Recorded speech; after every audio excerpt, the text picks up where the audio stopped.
sweep amid the flowers for a couple of hours on a beautiful day.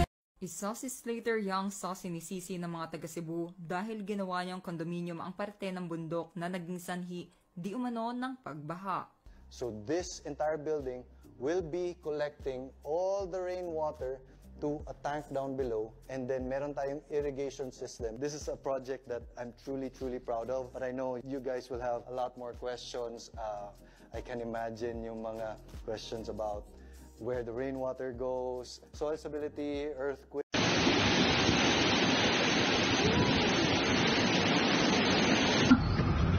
Kinanay tao soda na ka na matrap diya tutulungan ko anay. Trap na nagpunot ko liluan please. Please God. Tabang daw.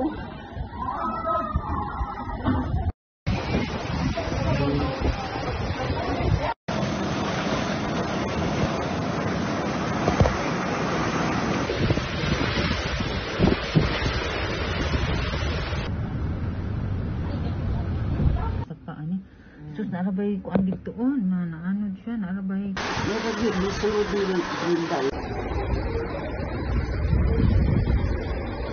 Ikaw, manggod siya, no? Kanak ba kaluoy ba ng van? Uy.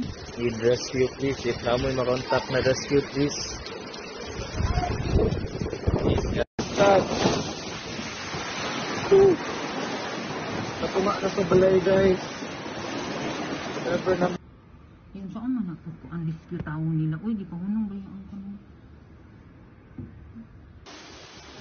So, guys, siya. Like, first time ni nangyari. First time ni nahitabo. Abang taon.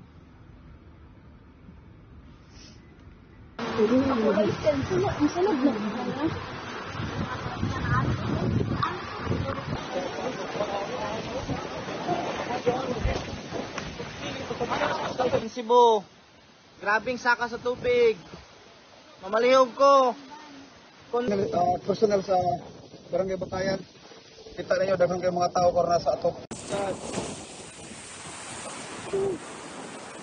Napuma na sa balay, guys. Whatever na mo rescue, Batayan, Dinalulriuan, place lang.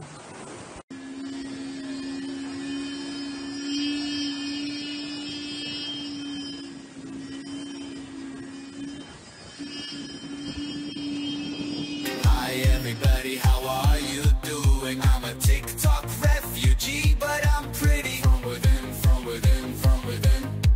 From within, from within, from within. You might not get what I'm saying. I might not catch what you're speaking. But hey, that's okay. We'll figure it out, come what may. Come on, friends. Follow me on Red Note. Let's open the fridge, let's build a bridge. We can vibe and chat, let's go. I know it sounds crazy, I know it feels funny, but hey, maybe it's not so bad. Locking ourselves inside won't make us any smarter, so don't be scared. Come on, friends, I'm a TikTok refugee, but I'm pretty. From within, from within, from within. Let's open the fridge, let's build a bridge. Let's vibe, create and share. Please follow